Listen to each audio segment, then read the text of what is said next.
Bonjour, je suis très heureux de pouvoir vous dire quelques mots pour vous présenter mon livre. Ce livre est un cri d'alarme sur les crises financières qui continuent à nous menacer, sur les dysfonctionnements de la finance qui continuent, et surtout sur l'immobilisme considérable des gouvernements occidentaux qui avaient pris de bonnes résolutions au moment des G20 en 2008-2009, qui avaient défini une feuille de route avec quelques réformes essentielles pour remettre la finance au service de l'économie réelle, et qui petit à petit ont quasiment renoncé à réformer. On a même quelquefois le sentiment qu'ils font semblant de réformer. Pourquoi cette situation? Eh bien pour une raison très simple, c'est qu'en fait, ils se mettent dans la main des lobbies financiers. Petit à petit, ils écoutent les lobbies et tous ceux qui, autour des lobbies, font passer leurs intérêts privés avant ce que l'on appelle le risque systémique, c'est-à-dire un risque global de faillite de la finance internationale, de l'économie internationale. Alors, face à cette situation, eh bien, je m'adresse aux citoyens. Je m'adresse aux citoyens qui n'en peuvent plus de tous ces discours qu'on leur tient depuis maintenant plusieurs années sur l'austérité, sur la réduction des dépenses publiques, sur la hausse des impôts, comme s'ils avaient dilapidé les fonds publics au cours des dernières années. On les culpabilise en quelque sorte. Eh bien, nos concitoyens ne comprennent pas ce discours et ils ne comprennent pas non plus une certaine évolution de la mondialisation qui, au fil des années, favorise de plus en plus, à force d'abandonner toutes les barrières, toutes les règles, qui favorise en fait le plus fort, le culte de l'argent, loin de toute forme d'éthique. Ceux qui tiennent un discours en disant que cet état du monde était indispensable pour permettre l'évolution des pays du Sud se donnent bonne conscience en tenant un tel discours, mais en réalité, il faut bien voir qu'il n'y avait aucune raison à ce que les pays du Sud ne se développent pas comme les pays occidentaux. Et par conséquent, aujourd'hui, ces pays-là souffrent autant que les pays occidentaux des dérèglements de la finance. Alors dans ce livre, je m'adresse aussi bien aux libéraux qu'aux progressistes.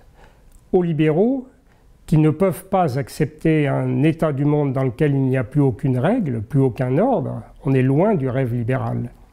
Et aux progressistes qui, d'une manière étonnante, depuis maintenant plusieurs années, ont abandonné une partie de leurs convictions, pour certains d'entre eux en tout cas, et qui semblent résignés à ce que l'on appelle généralement la dictature des marchés. La dictature des marchés, c'est une situation à un instant donné, en aucune manière une fatalité. Et bien de la même façon, il n'y a pas de fatalité des crises financières.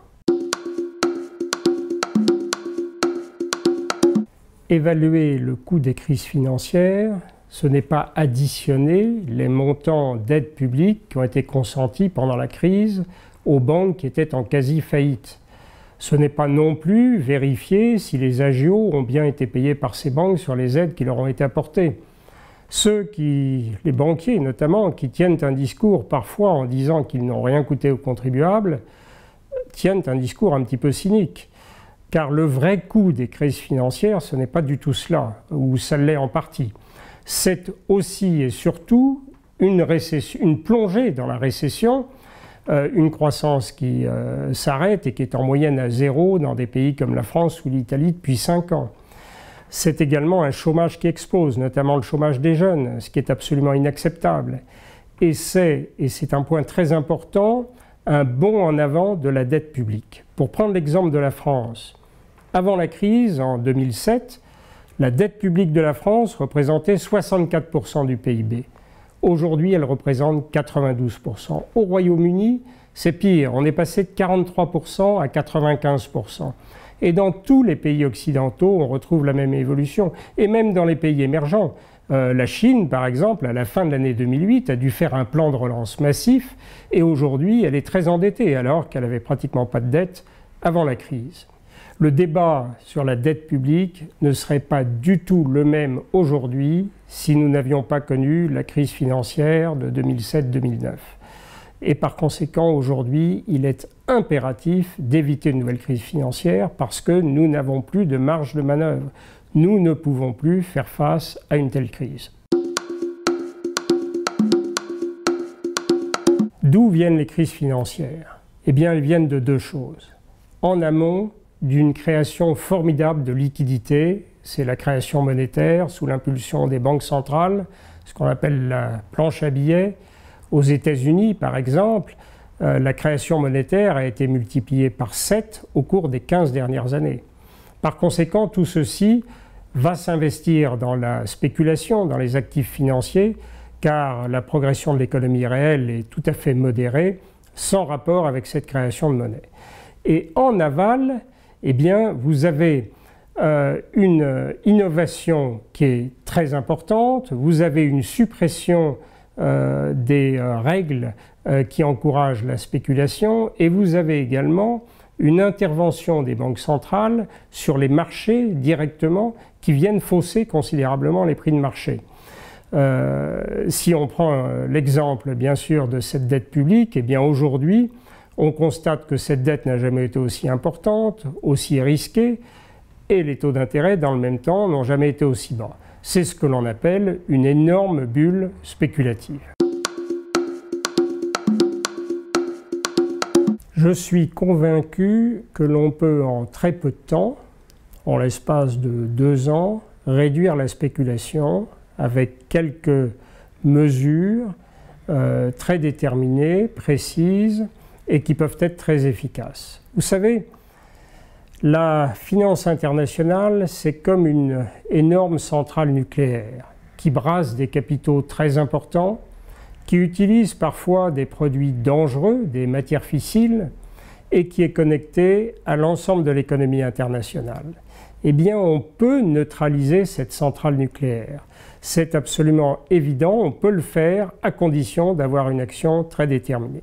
Si on fait le bilan de ce qui a été fait au cours des 5 dernières années, depuis la dernière crise, eh bien, on constate qu'aux États-Unis, c'est une étude, une appréciation que je fais dans mon livre, et qui est très personnelle, mais je pense qu'aux États-Unis, on a dû faire à peu près, et encore en étant très indulgent, le quart du parcours par rapport à la feuille de route du G20.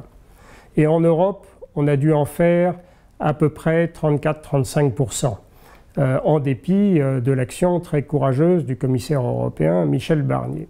Pour reprendre les choses très vite par ordre de chantier qui avait été ouvert en 2008-2009, je pense qu'un point positif a été le renforcement de la solidité financière des banques, ce qu'on appelle les capitaux propres, mais on n'a pas interdit les activités spéculatives. En France, on les a même légitimées en 2013.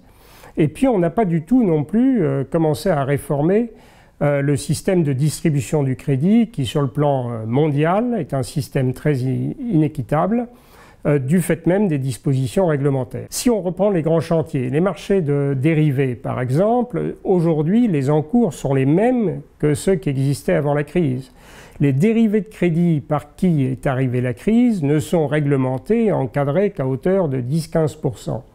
Les hedge funds, les fonds spéculatifs, eh bien les gouvernements ont renoncé à les encadrer, à limiter directement leur capacité de spéculation. La finance de l'ombre, dont on parle tellement, qui représente officiellement le quart de la finance mondiale, mais en réalité, comme j'explique dans mon livre, probablement plus près de la moitié, eh bien rien n'est en cours aujourd'hui, ou si peu, pour la réglementer. Les paradis fiscaux, on parle beaucoup de la fraude fiscale, mais en réalité, l'essentiel de l'activité des paradis fiscaux, c'est une activité parfaitement légale. Donc il ne dépend que du pouvoir politique d'encadrer cette activité, ces dérives, et surtout probablement de les interdire. Ce qu'on appelle le trading à haute fréquence, c'est-à-dire, on en parle beaucoup mais on ne fait rien. Tous ces ordres qui sont passés, des milliers d'ordres à la seconde, à partir de robots et d'algorithmes, eh bien, ces transactions représentent aujourd'hui la moitié des transactions sur les marchés d'actions. Eh bien, rien n'a été fait, alors que l'on sait très bien que 2 ou 3 mesures permettent de changer cet état de choses. Les marchés d'actions sont encadrés à hauteur de la moitié des transactions seulement. Les marchés de matières premières, dont on parle tant et qui subissent tous les ans des crises spéculatives, ne sont absolument pas réglementées, ni aux États-Unis, ni en Europe. Aux États-Unis, on avait pris dans le courant de l'année dernière quelques mesures, elles ont été suspendues dès le lendemain par le tribunal de New York. Donc dans tous ces domaines, eh bien, les efforts de réforme sont extrêmement lents et ce qui est aujourd'hui en application est vraiment très modéré par rapport à l'ambition qui avait été celle des G20. Par conséquent, la priorité aujourd'hui, c'est de traiter la bulle spéculative. Il faut bien voir qu'il est absolument impossible désormais d'affronter de nouvelles crises financières. Nous avons utilisé la politique budgétaire au-delà du raisonnable, nous avons utilisé la politique monétaire d'une manière vraiment là aussi déraisonnable, eh bien nous n'avons plus le moyen de faire face à cette crise. La menace qui pèse sur le monde, si nous continuons à rester inactifs, eh bien c'est tout simplement un risque de défaut sur la dette publique dans les pays occidentaux.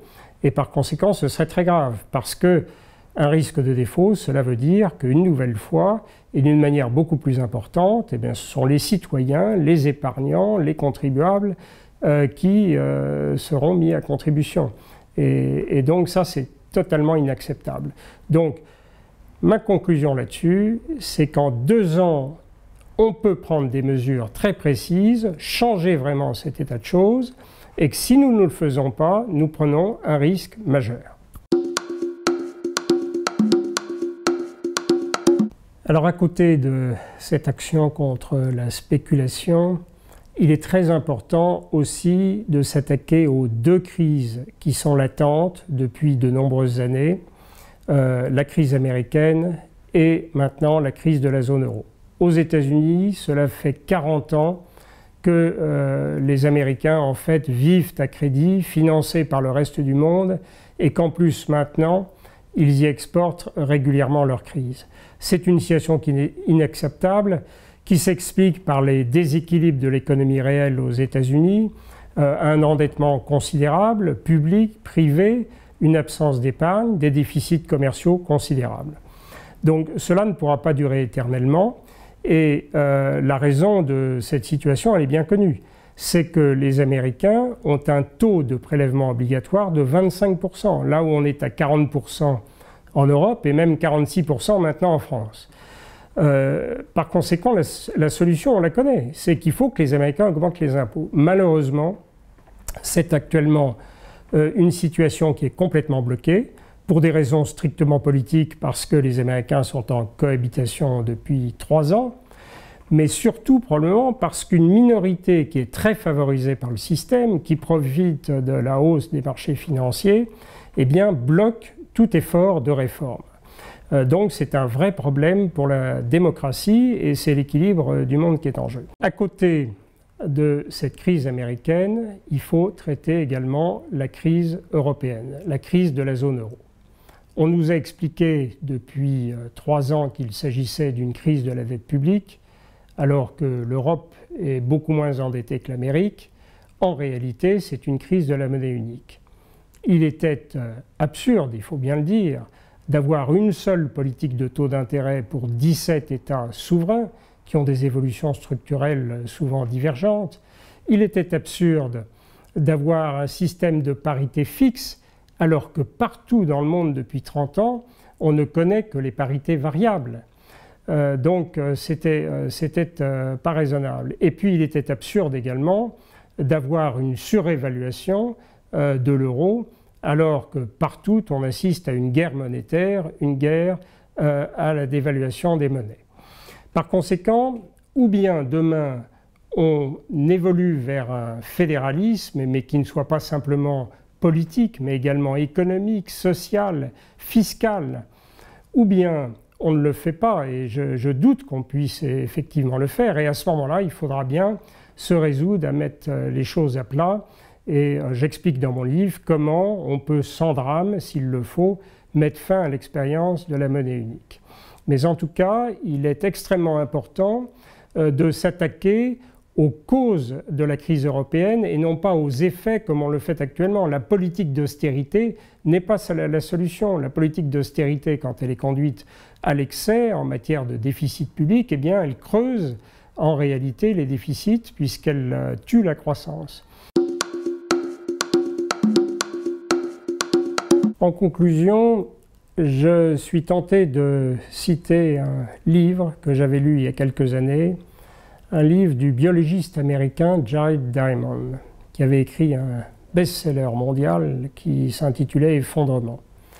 Il décrivait comment, dans le passé, des civilisations qui avaient été très gâtées par la nature, celle des Mayas ou celle des habitants de l'île de Pâques, avaient disparu du fait de leurs propres agissements.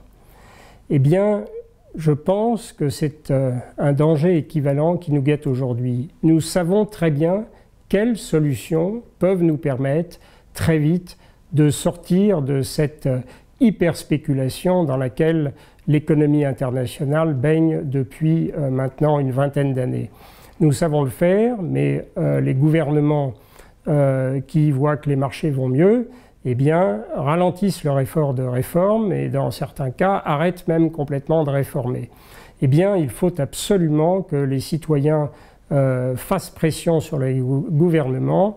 Il faut absolument éviter que ce ne soient les lobbies financiers qui pèsent autant qu'ils le font aujourd'hui sur cette action. Il faut agir et agir très vite.